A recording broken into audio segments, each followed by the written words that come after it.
You may begin. Welcome, everybody. My name is Achim Dobermann. This is the last live session of our massive open online course on feeding a hungry planet, agriculture, nutrition, and sustainability. And I have with me here today Mark Lynas, who I think, when you look at the Wikipedia entry on him, is described as a writer, environmentalist, and probably a researcher now too. And what we want to do this afternoon is to talk about the role of new technologies for sustainable agricultural development, and of course, in particular, also what one can learn from the past where things have gone wrong. Those of you who followed the course will, of course, have noticed that we've in various places made the point that agriculture and food systems as a whole are extremely diverse, and so we need many different solutions that are tailored to specific requirements.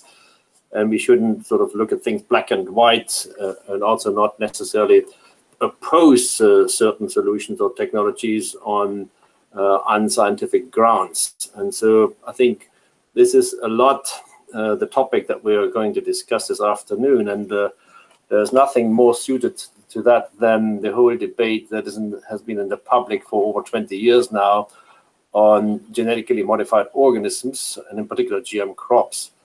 And something that Mark has been heavily engaged in on both sides of the debate, I would say. First as an activist who opposed it, and then later actually understanding it more deeply, and now being a strong proponent for it. He recently published a very interesting book that summarizes his lessons learned, I think, and it's called Seeds of Science, or in the subtitle, Why We Got It So Wrong on GMOs. And I think a lot of interesting discussion points are in this book that I found quite inspiring when I read it recently. But I want to start out with a quote, which is in the final chapter here, and it reads, a 2014 meta-analysis combining the outputs of nearly 150 separate peer-reviewed studies concluded that GM technology adoption has reduced chemical pesticide use by 37%, increased crop yields by 22%, and increased farmer profits by 68% globally. These are amazing benefits if you think about it. There aren't many innovations that could claim the same. So, Mark, despite that, why is it that so many people are still opposed to it, or even have fears of GM crops? Well, hi, Achim, and thanks for having me on your MOOC live session. And also thanks for your kind words about the book. Am I coming through okay? Just checking you can hear me. Yes, looking good, yeah. Okay, great. I think the crucial thing to understand is that the GMO debate is not a scientific one. It's not about competing sets of evidence. But for opponents, it's a moral issue, even a spiritual issue. It's a different worldview from the one that you'll get from scientific rationalists like yourself, and now like me, now like myself. And I try in the book to draw the distinction between the moral and the scientific components of the debate. And in fact, it was summarized for me very well by Dennis Gonzalez, who's actually one of the co-inventors of the virus-resistant papaya. That's currently being grown on quite a large scale by family farmers in Hawaii, which of course is a GMO, but it's a family farmer GMO, and it's nothing to do with Monsanto or anything like that. They took a gene from the virus and spliced it into the genome of papaya, which makes the papaya resistant to ring spot virus, which was previously destroying all the plantations. Anyway, so Dennis has this line where he says, if you have a moral objection to moving a virus gene into a papaya genome, then that's fine, I can accept that. If you tell me that moving that gene is going to cause cancer or infertility, well, that's a scientific question and we can resolve it empirically. And so for me, that's what I try to get across in the book and in the debate as a whole, is let's not use pseudoscientific arguments as a kind of fig leaf for a fundamental moral objection to the use of the technology as a whole. For whatever basis, it may be because, you know, you're just grossed out by the idea of a scorpion gene in a strawberry or whatever it is you might have heard on Facebook. Or, you know, whether your concern is about corporate control and agribusiness and, you know, the use of chemicals and monoculture, that kind of stuff, or anything else really. But it's important at least to try to put to bed the scientific questions on, say, GMO safety. So all of the scaremongering that's out there about GMOs causing autism or cancer, and, you know, it's one of the biggest memes of disinformation that you'll now see, and it's amplified by some very kind of disturbing sources, really. I mean, a lot of it comes from Russian propaganda now, and for me, it's very disturbing as an environmentalist to see that alignment between mainstream environmental groups who are supposed to take science seriously and outright fake, you know, and, you know, post-truth disinformation. There are two chapters in the book that I found particularly interesting as a scientist, you know, because I've spent my entire career living in this sort of publicly funded scientific world. So I don't really care much about Monsanto or whatever. It doesn't matter to me. We work with them, but the chapters that I found interesting were chapters 8 and 9. 8 is titled "What Anti-GMO Activists Got Right," and 9 is titled "How Environmentalists Think." Did you find those difficult to write, particularly now that you've sort of looked at this from both angles and also have acquired more of a sort of scientific view on things? Because we scientists probably find this often, particularly the moral side of things, most difficult to grapple with. We think, okay, the evidence is clear, we need to stick to facts, and we hammer the facts, and we expect that people and policymakers or regulators do evidence-based decisions, and then we get upset when it doesn't happen. Yeah, that's a very broad issue, and it's funny because many scientists who've read the book have got in touch with me and said that's the part they least liked. The kind of they never read these kind of things. Well, maybe that's, yes, because I depart from the sort of, you know, just the listing of the facts and figures about the GMO issue, and try and figure out why people think certain things. What is it psychologically that predisposes people to oppose either this or new technologies in general, or to be concerned about human intrusion in nature in certain ways. And so I say actually in the outset that I wrote a first draft of the book which didn't have any of this, and which was just kind of angry, pitching the dirt on the anti-GMO crowd. And I, you know, with the help of actually some of my old environmental friends who said, look, this isn't going to work as a book because it's just too one-sided and it doesn't do justice to what people who are opponents actually think. And so, you know, that made me reflect and go back and try again. And so not to construct a straw man, which is an old debating technique where you demolish your opponent's arguments by misrepresenting them. So I wanted to actually faithfully and honestly represent at least the sensible anti-GMO perspectives, not the crazies who are out there, you know, spreading trolling myths, but people who have fundamental moral objections to try and understand what they are, and, you know, why they're so deeply held, and whether there's any justice to them. And actually, I do conclude that, you know, I don't personally want to see genes, particularly human manipulated genes, spread willy-nilly across the natural environment. Yeah. I have my own concerns about how widely this technology is used, and I think there should be limits, and it should be used with caution and respect.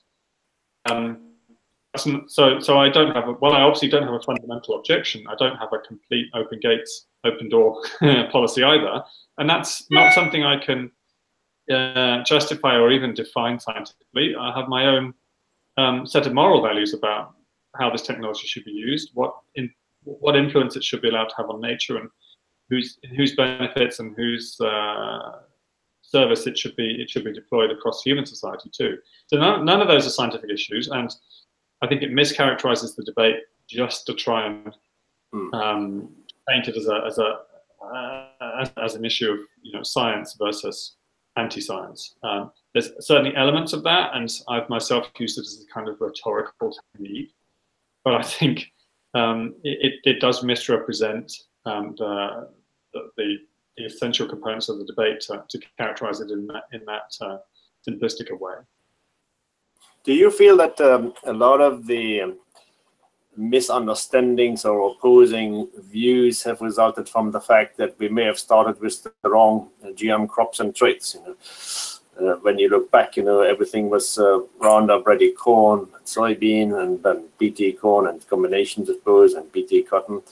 So, but particularly, I think the Roundup traits directly linked to selling more of a specific herbicide probably has sort of skewed views in the discussion so much that when you look back, if one had the choice and might have started with, let's quote unquote, more attractive solutions, that are more publicly immediately acceptable, would that have changed views, or would it not really have made much difference? Well, obviously we don't have a counterfactual. You can't sort of run computer models to see how the world might have responded had this technology been deployed differently. So it's not like climate modeling where you've got lots of different futures you can map out and see which one. Or even hindcasting. We're talking about hindcasting here, and so with the wisdom of hindsight, I do think it was a monumental error for Monsanto to leave Roundup Ready, because it just looks so bad. You've got a company making crops resistant to its own weed killer. And consumers didn't want to think that weed killer was being used on their cornflakes. And why would you accept even any additional risk for what was obviously a novel technology in your food, just so that a company can sell more chemicals, particularly an American multinational with a very shady history of making Agent Orange and bees and stuff like that. So I make at least the speculation that if Monsanto or whoever had started, Monsanto had BT crops ready to go within 1 year of Roundup Ready.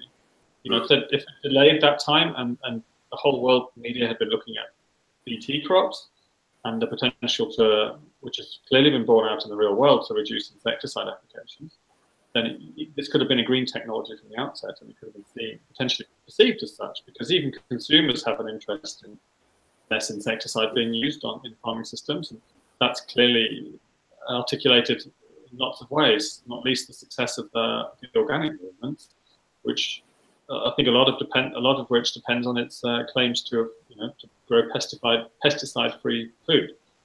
So if GMOs were seen from the outset as a pesticide-reducing technology rather than a pesticide-increasing technology, I have at least some suspicion that this debate would have played out very differently. Having said that, the anti-GMO movement dates back earlier than 1996, right back in the late 1970s. Jeremy Rifkin, for example, was writing books about how scientists were manipulating genes, and they were going to try and clone humans and introduce a new master race, and all sorts of scares were raised. And of course, at the outset, even around that time, with Asilomar and some of the early efforts of self-regulation by the scientific community, scientists too were concerned about what the potential impacts of recombinant DNA might be. Obviously, right then it was completely novel technology. So throughout the whole process of the invention of genetic engineering, and I do talk about this in the book too, there have been very serious concerns raised and a very lively debate. So I'm not sure Roundup is the whole story. I think it does also go deeper into the whole issues of human manipulation of nature and of life itself. I mean, it's interesting. We've now had also, I'd say, about 20 years of research in the public sector already on GM crops, and from discovery all the way to the generation of transgenic crops. What we have, with the exception maybe of the virus-resistant papaya, haven't had any releases of GM crops that came out of public research efforts. It's actually something that I regret hugely, and I've been involved in a number of these things myself, including golden rice in Asia, which is now hopefully on a trajectory. But I think it would make a huge difference if we had more public innovations of this kind, particularly that also then benefit very directly farmers in developing countries or low-income countries. And you've traveled around quite a bit in the last 10 years, also visiting many of these places and scientists involved. And there's quite a bit of frustration out there too, that they can't really see the fruits of their work moving forward. And what do we need to do to enable that more? How do we get public sector to succeed in that? And don't leave it just to the big companies. Yeah, well, I mean, it's difficult for public sector, as you all know, to get anything, well, A, to get anything past regulation, which is an incredibly expensive and time-consuming business on when you're talking about genetic engineering, and actually impossible in Europe.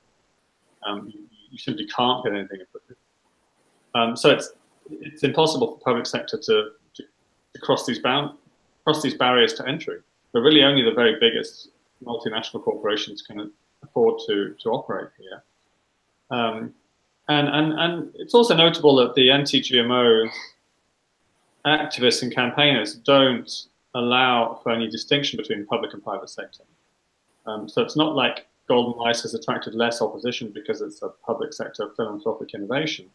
If anything, it's attracted more because it's seen as a threat to the narrative that anti-GMO groups promote of genetic engineering technology necessarily being bad, necessarily being a way to advance corporate interests and monoculture, and necessarily being bad for the poor.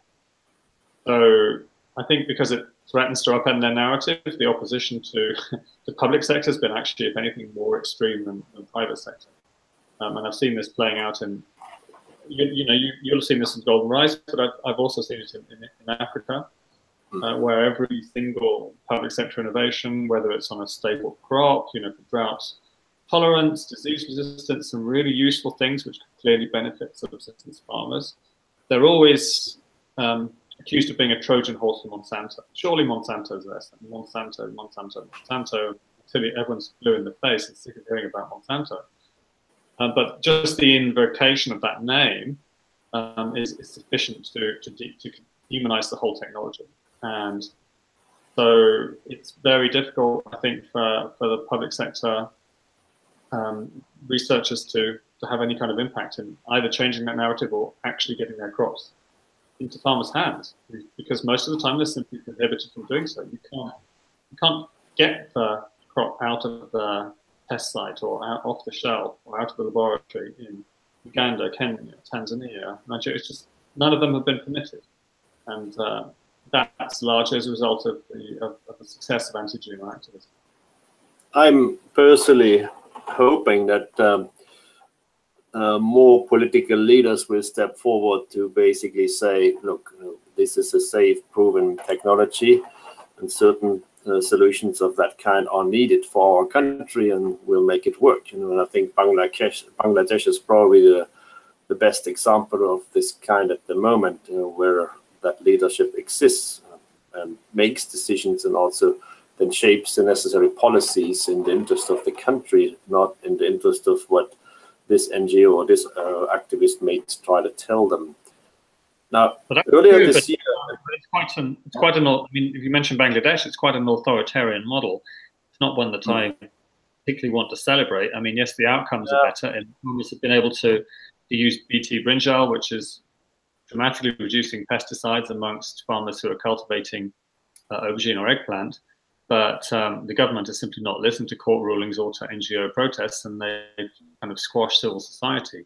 So I don't want to to see authoritarianism win. I want to see the debate being won by the by those who are concerned about scientific truth and evidence, and those who want to support the interests of poorer farmers. But it is difficult. Bangladesh is about the only example out there where poorer farmers have ever been allowed to make the choice to grow so-called GMO crops. Yeah. Yeah, no, I've actually had quite a few discussions over the years with the minister on these kind of things. Yes, at least it is a way forward. It may not be the most democratic model, but that leads me to the next topic I wanted to explore, because earlier this year at the Oxford Farming Conference, you gave a speech in which you proposed a peace treaty deal of sorts, and it had, if I remember right, the 7 sort of principles or points to follow, which I think both sides of the debate, those who are pro and those who are against it, should take into consideration to find ways to more constructively work together. Can you tell us a little bit about what the key elements of your thinking there were of these points? Just to cite a few of the most important ones, maybe. Yeah, well, I can't remember all 7 off the top of my head. It's quite a long to bear in mind. But I was just trying, I mean, because I've been involved in science controversies before. I've been involved in the debate about nuclear power. I've been involved in the debate about climate change. That's been the thing that I've devoted most of my professional life to, actually, is to trying to advance climate mitigation, reduce carbon emissions, deal with that, global threat to both to humanity and to the planet's ecology. And in all these areas, it's tempting always to be very tribal and to celebrate your own wins and to basically take a kind of war type approach to it, where you're trying to simply win. But the danger of doing that, if you don't win, of course, is that you just deepen. You get involved in kind of a trench warfare, like the First World War, where you get a static situation where you're just getting more and more polarization, and where you don't ever have any chance of peace, where you don't see any possibility of compromise, where you're just demonizing your opponents. You don't understand what they say, don't understand what you say, and they're demonizing you as Monsanto shill in this case, or whatever it happens to be. And because, in my own personal experience, obviously I had, as an anti-GMO activist in a former life, I still have friends and still talk to people who, are of that equation. I'm not stuck in a kind of scientist bubble either. And I have a lot in common with people who consider themselves to be anti-GMO. And I think there are elements in common. I thought, well, if we try and see what they are, then we might be able to make some progress, make some way forward, which is, does begin at least to map out the possibilities of compromise. Now, that won't be to everyone's taste, but just things like, let's reduce pesticides as much as possible. Let's use biotechnology or biology generally to reduce chemistry. I'll stop calling, another one was, I'll stop calling you anti-science if you stop trying to shut down scientific experiments. Sort of kind of a quid pro quo on some of these issues. Yeah, I think that's absolutely true, and I'm just hoping that people will find a more friendly way to talk to each other and look at the aspects that you've pointed out in your book too. We're going to switch to some questions that people have already posted. So the first one looked like more of a comment from Harry Barrett. The emotional side of fundamental belief needs to be better addressed by scientists. The level of distrust by the general public of the scientific community needs to be approached head on. How do we do this? How do we change that distrust? It's something that bothers me a lot too. And as a little bit of background, I'm German, and I'm particularly always shocked by how much distrust nowadays in the general German population seems to be about some of these scientific developments in a country that used to be at the forefront of science and technology. So how did we get there, and how do we overcome that? Yeah, I was in Austria recently. I did a talk in Vienna to skeptics in the pub, And there was, I think there's probably only about 100 people in Austria who are pro-GMO, and they were all in the room. I mean, it's become, and this goes for Germany as well, the anti perspective has become almost hegemonic. You can't have a sensible conversation about the issue with the vast majority of people. And the same actually goes, particularly in Germany, for nuclear power. And you can see how that's playing out. I mean, Germany's phasing out nuclear, and it cannot phase out coal at the same time. So it's becoming more and more impossible for it to meet its own climate change targets. So they've given themselves a huge dilemma because the country can't take a rational way forward. And I think the same thing has happened for biotechnology, and it doesn't look good for the German Greens, who originally came up with these and kind of forced it, because they claim to be a pro-science. They've recently said that they want to at least start a discussion internally about potentially re-evaluating their position on GM technology. So that's at least a step forward. Let's see what comes out of that. Yeah, but just to finish the point, I see this as a wider loss of trust in not just science, but in kind of sources of authority in society, and that's this kind of populist wave that we're seeing, not just in Europe. Obviously, Trump is part of the whole phenomenon as well. So across many countries, there has been a loss of trust in sources of authority, and actually a consequent loss of accountability. So this, I think, corrodes democracy. And, you know, in some ways, yes, you can see why anti-elitism is an appealing philosophy. But when you're talking about actual experts, not trusting the experts isn't really a sensible way forward. You know, you don't ask a taxi driver to perform open heart surgery. You know, you don't get a psychologist to fly a plane. I mean, expertise does actually matter, and it matters no less in biotechnology, or as it does in vaccines or climate science. And because you know, this political phenomenon is now so wide and so broad, I don't think you can address it just with a single topic approach and say, right, we need to educate people about GM crops. Well, you also need to educate them about vaccines, about climate change, and all. So I think it's probably useful to try and understand this broader phenomenon, and you know, with that understanding, try and figure out what we can do about it, so that we don't lose too much in the meantime. Yeah, it's not easy, and not just related to technologies for agriculture, of course. You know, there's equal concerns about big data, artificial intelligence, and whatsoever. Another question from Simon Taylor. Do you think the GMO debate didn't help with health concerns following hormones being injected into animals? That's probably one that you can address better than me. I'm not a big expert on this. I mean, there's a lot of these debates and concerns. I mean, antibiotics is another one. These things come up. It's not a good idea to overuse antibiotics, or even to use mass antibiotics in agriculture or animal agriculture has clearly been a big mistake, and it's being more or less banned now, I think, which is, in my view, a good thing. Hormones. It depends on the science, but it's a very emotive issue, and the science tends to get lost. Most of these hormones are naturally occurring. It's not like there's some novel, compound which has been dreamt up. You know, so your beef will be full of hormones anyway, which are part of the beef cow's hormonal system. Whether the levels are elevated or not of certain ones, I don't actually think makes any difference to the consumer. I think it's probably, there's probably animal welfare issues there and stuff like that. But I don't think it's really overlapped with biotechnology.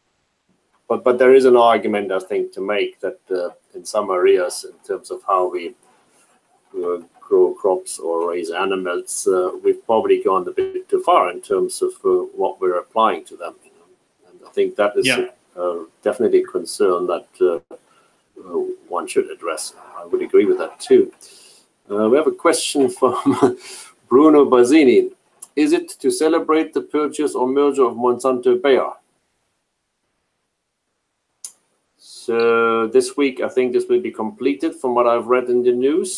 So which also means that the name Monsanto will disappear. So I'm not assuming that Bruno is suggesting that we are celebrating this here, but what are some potential implications of some industry change of that kind? Yeah, the Monsanto name will disappear on Thursday, from what I understand from reading the report on Reuters. I just tweeted about that actually before we came on air, and maybe that'll change the debate somewhat, because Monsanto as a kind of name and icon has become such a target for hatred and opposition and, you know, downright conspiracy theorizing.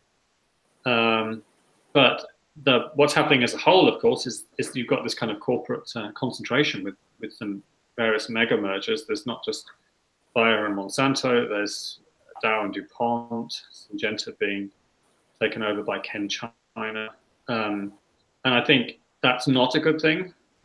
It clearly reduces competition in the sector, and, you know, makes it more monopolistic. So that, as far as I'm concerned, I don't know about you, but that's at least for the private sector, that's the opposite of what I want to see. And hopefully, it would be nice if new entrants come into the sector and make disruptive innovations. But it's incredibly difficult because of the overregulation, which unfortunately has no scientific basis on the GMO issue. Yeah, I do agree. I'm somewhat concerned about this too. I mean, of course, part of the reason is that the ever-rising costs of R&D to come up with new products, both in the chemical as well as in the seed sector, including, of course, GM stuff, and to quite expansive expenditures that companies have to come up, which essentially makes it harder and harder for smaller or new entrants to come into the picture. So it seems like a spiral towards bigger and bigger, which is in fact concerning. That is true. It would be very good if we had a more open and wider open playing field, a bit more of a startup culture in that too. But at the moment, with the regulatory environment that we live in, it seems difficult to imagine that. Very difficult. Leads me to the next question here. Leads me there. Do you think Brexit could be good for the future of research and even cultivation of GM crops in the UK? Well, this is a question that comes up a lot partly because the EU's approach to this issue is so clearly dysfunctional. But that's not, in my view, that's not the fault of the European Commission so much as it's the fault of certain member states like Germany, you were just mentioning, Austria, Italy, France, Hungary, Romania. I mean, a lot of the Poland, I think, is also in that camp. So there's not that many of the member states who are on the kind of pro-science side of this argument, and therefore their perspective gets reflected in EU as a whole. Since I think it's 2016, there's been this opt-out clause so that member states can opt out of even EU-wide approvals. So the whole European common market has now been undermined by the anti-GMO hysteria, for want of a better word. And member states who want to ban GMOs on their territory no longer have to offer any scientific justifications for doing that. Maybe that's a better thing, because the scientific justifications they were offering were ridiculous, and I think undermined the integrity of the process. So like I was saying about moral objections, I would rather they just said, yes, I'm against it for religious reasons, and therefore I want to ban it. In some ways, I think that's been probably helpful in bringing this stuff more out into the open. But in terms of Brexit, you know, even the UK, you have to bear in mind that the Welsh Assembly government and the Scottish devolved government are anti. The Scottish National Party is very anti. So they've invoked the kind of banning GMO principle in their own regions. That just leaves England as a kind of rump state. And given that all of these agricultural products are traded commodities, there's not really much chance or much point in us in England having a GM wheat, even if it's beneficial in some way, when you couldn't sell it in France, or you couldn't sell it in Germany, or even in Scotland. You know, so no country is an island, particularly not England. even with Brexit. Yeah. No, I think when I look at this, my first point would be, okay, we have a relatively limited agricultural sector here in the UK, and we only have about 17 million hectares of agricultural land, and only about a quarter of that is actually used for crops. The rest is all grasslands of various kinds. So that automatically limits your potential of what you can grow. So what I would hope actually is that a country like the UK could maybe, whether that's as a result of Brexit or not Brexit, I don't really care, maybe actually become an example for the next generation of much more sophisticated genetic engineering solutions that add much more economic or nutritional or other values to the things that we grow. As you say, I don't think it makes a huge amount of sense to grow or spend a lot of effort on a GM wheat when you're knowing that you're competing with a world market and you have a limited land base. Yeah. So, but the next higher value, maybe even in terms of the wider bioeconomy, where we also, from a scientific point of view, have many things in the pipeline, discoveries being made that are very different and much more sophisticated from the relatively simple single or double trait GM solutions that have dominated in the past. We work at Rosmstead, as you know, on a solution that could enable growing fish oil in oilseed plants such as Camelina sativa as a sustainably sourced source for fish oil for the aqua feed industry and aquaculture. So these are the kind of examples that I think a country like the UK should be looking at more. But of course, it'll only work if you then also have a conducive regulatory regime along with it. At the moment, it's difficult for us to deregulate these types of things in the current policy environment. But I think that's what we should be looking at. So it's the next generation. It's not things that have already been invented 20 years ago. We have a question here from Tanya Stathos.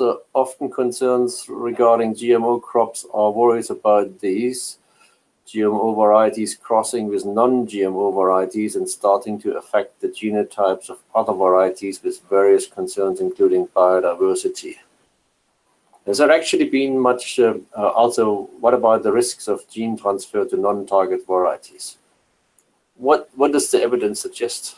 What have you found in your research on that? Well, just a fundamental kind of common sense. There's no more reason why new genes which have been inserted should move around than any other gene which comprises the whole genome of the cultivar or the crop plant that you're talking about. But so I think people tend to single out the transgenic thing and assume that it's somehow more threatening or more likely to move. Although, so what will make a gene move, of course, is if it confers some selective advantage in whatever the environment is that you might find itself, and of course the potential to move. So you need to have pollen flow and things like that. So I think, again, this debate comes down to more fundamental level concerns about purity and naturalness and contamination and pollution and things like that.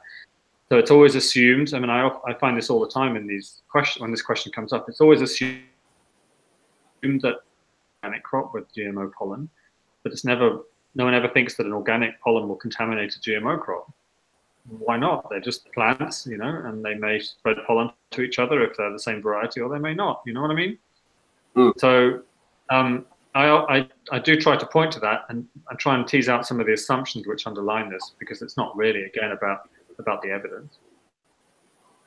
So Robert Skiffo says here in his statement, from their Rockstrom course on planetary boundaries and human possibilities, it is clear that erosion, nitrogen and phosphorus, water use are all major issues and have in some cases exceeded the planetary boundaries.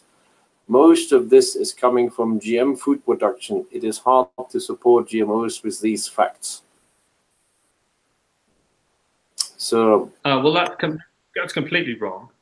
Most of the nitrogen that's being used and the phosphorus is being used in global agriculture as a whole, and not a very large percentage of global agriculture is GMO. And even it's not like the amount of nitrogen has changed substantially. If anything, it's slightly declined, not as a result of GMO, just as a result of more efficient use. So that's completely wrong. Same goes for water. Actually, water is used mostly for agriculture again, but it's got nothing to do with genetic engineering. And actually, if you look at carbon, which is the other most significant planetary boundary, and I wrote a whole book on this, by the way, called The God Species. The impact of even Roundup Ready is reduced, was enabled there to be sequestration of carbon in soils, which I don't think anybody really expected through the use of no-till. So even though the herbicide tolerance trait has always been seen as a terribly bad thing, actually in carbon terms it's probably been a net positive, which by the way that's why Monsanto announced it was going to be a carbon neutral company by 2022, because it could offset its emissions by carbon sequestration in soils. Yeah, I would support this. I mean, I'm a soil scientist myself, so obviously I've studied a lot on nutrient cycles various parts of the world, and I don't think there's any linkage between growing GM crops and those losses that affect the environment. In fact, as you pointed out, it's probably the other way around, because if you look at the US, for example, the yield increases that have taken place, for example, in corn production in the US Midwest since the mid-1980s, have been essentially achieved with no increase in the fertilizer consumption. So in fact, you have increased your partial factor productivity of nitrogen or your nitrogen use efficiency, and we've seen the same in other parts of the world too. So I think we need to be very careful with not sort of drawing wrong linkages from these types of perceptions that may be out there. And it's perhaps also worth saying that the places where we have the biggest pollution issues with things like phosphorus or nitrogen and polluting groundwater or streams or lakes are actually places where no GM crops are grown. You see that in Europe, also due to manure use, and you see it also in many parts of China, and there's no GM crops there. So let's not get carried away here. Silvestre Habimana is saying how to differentiate the non-GMO from GMO products on the market. Examples, if possible.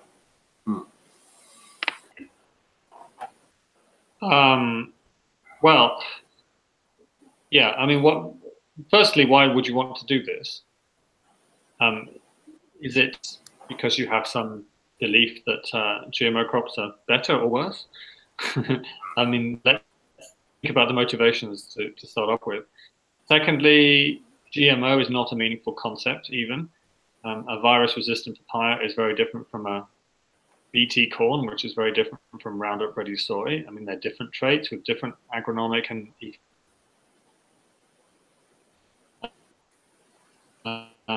who are concerned like that with GMOs as a whole.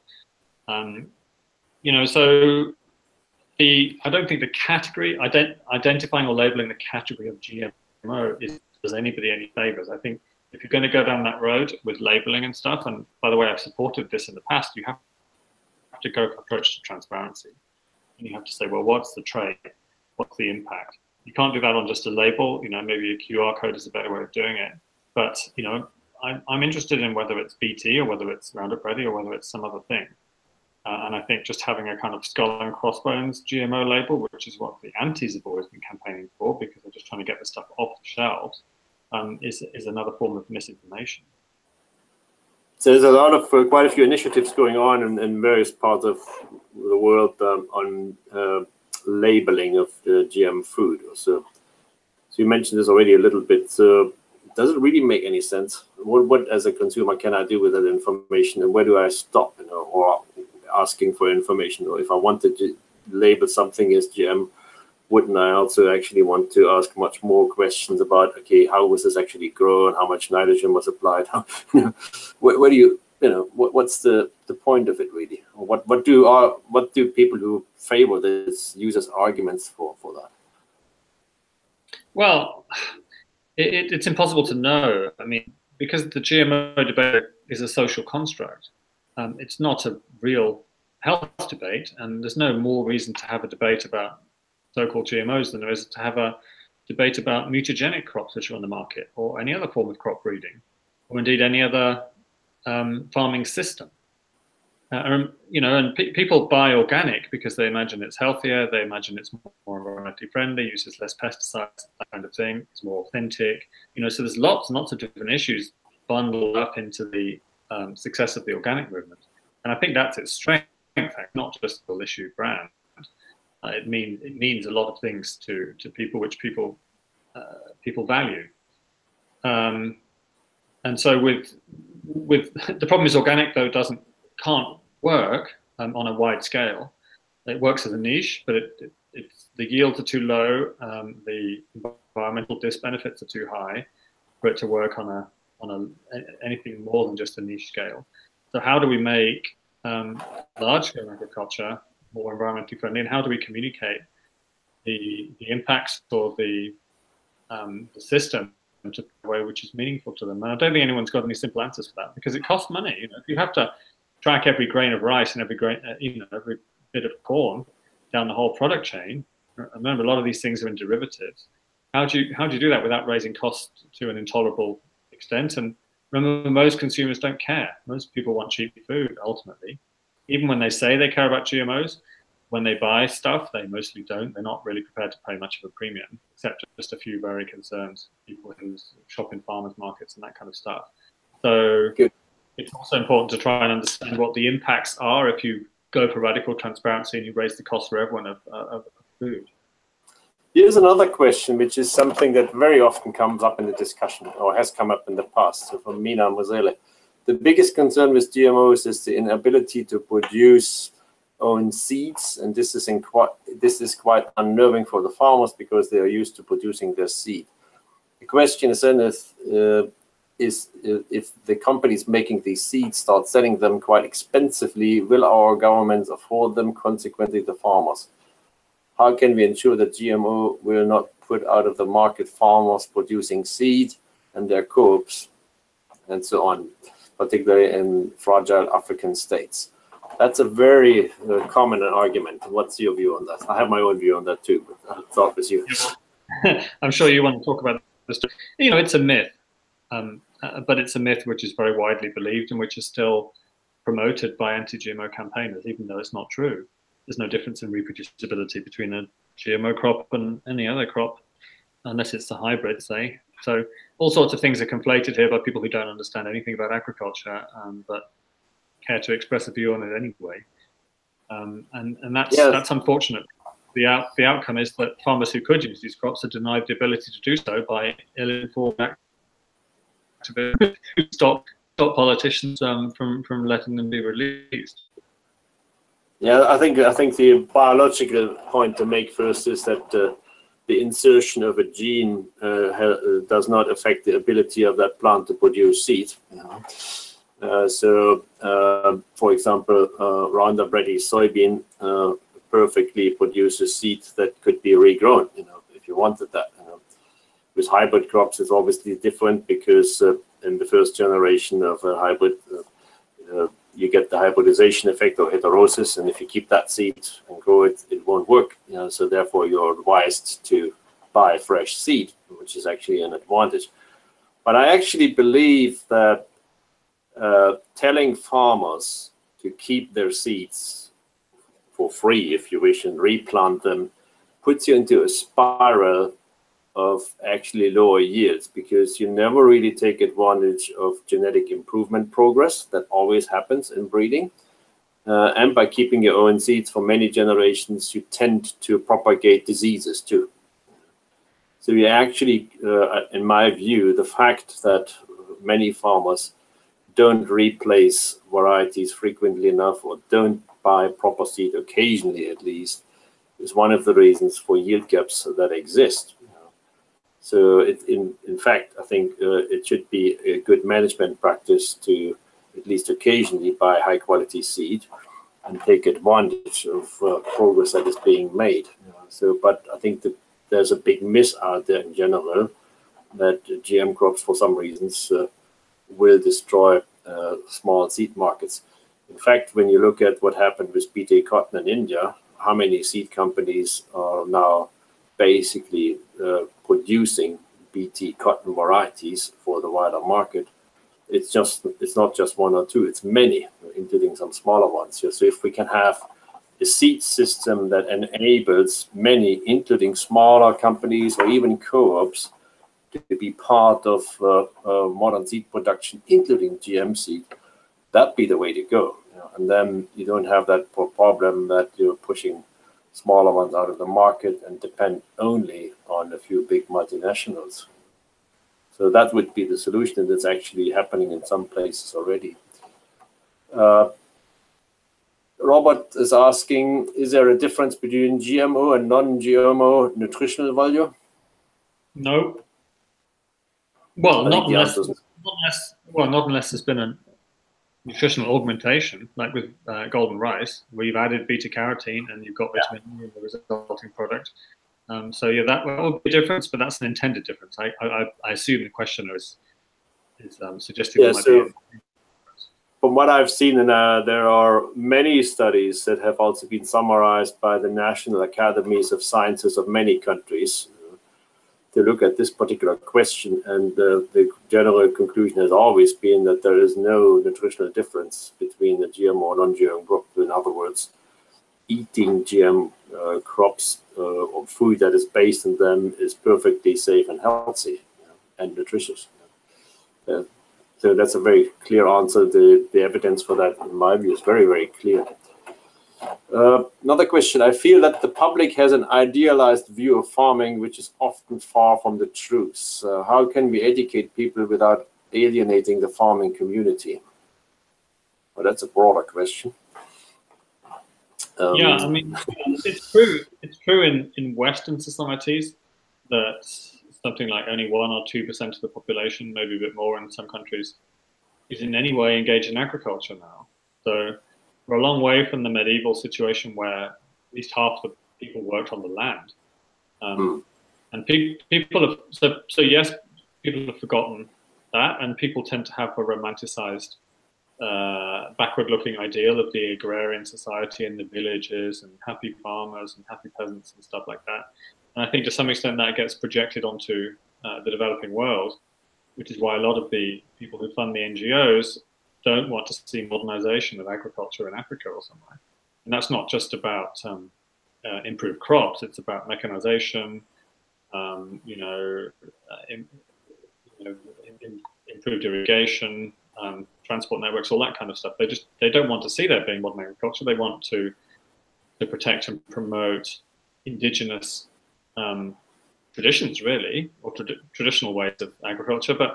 And that's that I think the people who should choose about that are the farmers themselves, and their children, who mostly flee to the cities as soon as they get half a chance to try and have different life options other than just working hard all day under the sun with manual labor. So I think there's a lot of kind of neo-colonialism goes on here, where our romanticized view of agriculture as it should be is projected onto developing countries. I mean, it's interesting to note that many people either don't know this or have forgotten about this, that if you look back in history, 200 years ago in Europe, including in the UK, 80 to 90% of the people, particularly in rural areas, were living under conditions that we would now classify as poverty. So with income levels of below $2 a day purchasing parity power. But we've obviously moved out of that significantly. So and I think that's exactly what needs to happen in low-income countries in Africa or anywhere in the world too. We cannot do anything that, for whatever reasons, idealizes the seemingly idyllic lifestyle of a smallholder farmer. It's just not the reality of life, and I think transformational processes that have happened in other world regions will happen there too, because people need to make a decent living, and everybody's got the same right to do this. We can't say anything that prevents that. So Roberto has another question. There's still the issue of rights. Too many stories of farmers being sued in the US or other countries, suicides in India. It seems unethical. What is the solution, if there is one? I think you're tackling this in your book quite a bit too. Did you say rights or rice? Rights. Right, okay. Yeah, well, I do. I talk about the farmers being sued and the farmers supposedly committing suicide. The latter is another myth. BT cotton as a whole in India has been good for farmers. I mean, to the extent that you can make any generalizations, it certainly reduced pesticide use, and that's saved farmers cost, and it's improved their health as well, I would say. But the suicide myth has been constructed by Vandana Shiva and other anti-GMO campaigners to demonize Monsanto and to demonize the genetic engineering as a whole, and it's been very successful because they have a very kind of clear narrative storyline, and that's really based on the idea that farmers, particularly in India or other developing countries, are always just victims. That anything modern, anything better which comes in is always going to turn them into victims. And so it's a very conservative approach that these activists have, because they try not to let farmers improve their situation or even change their situation. But I often find it ironic that Vandana Shiva claims to be a feminist or an eco-feminist, when ultimately she's saying that women farmers in India should just stay as farmers. They can't ever leave the village. They can't ever learn engineering or become a rocket scientist or anything that they might like to choose.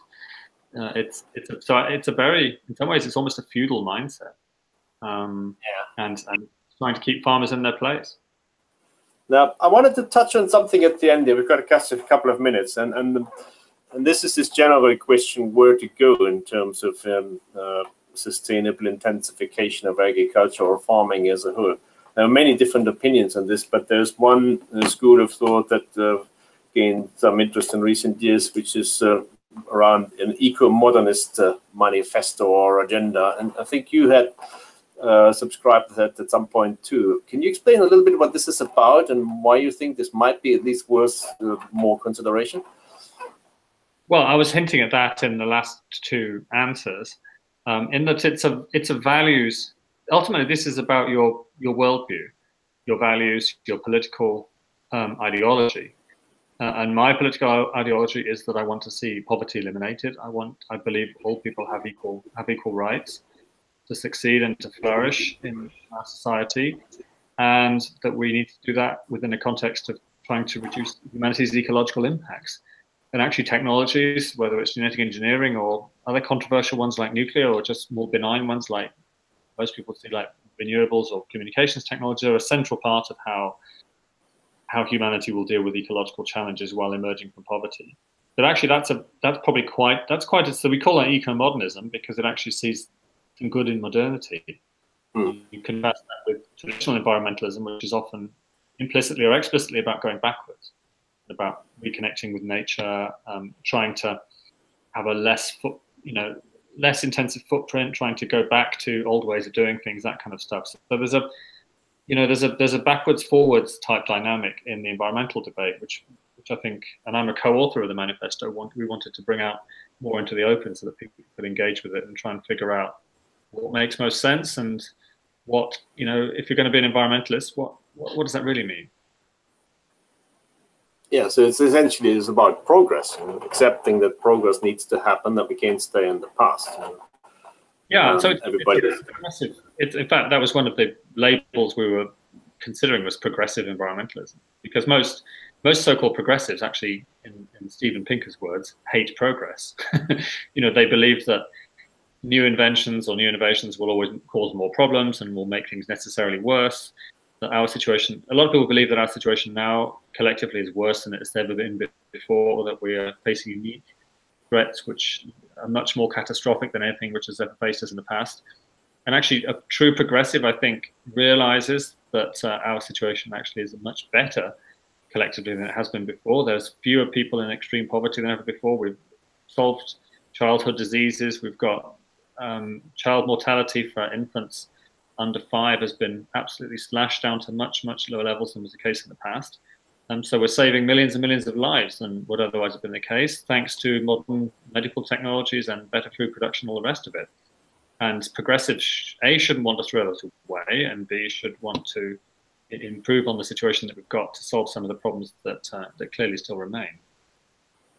Yeah, I think, and that's where I'll finish with today. The late Hans Rosling, in his last book, called himself a possibilist. I quite like that because I would like to think about what is possible and not what is not possible.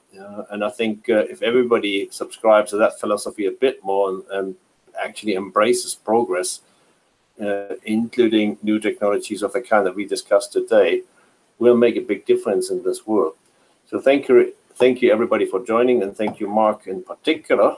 So if any one of you wants to debate these things further, well, go ahead and contact Mark directly. But he'll also obviously be in the news here and there. And so please follow that. And thank you. Have a good day. Bye-bye. Bye-bye.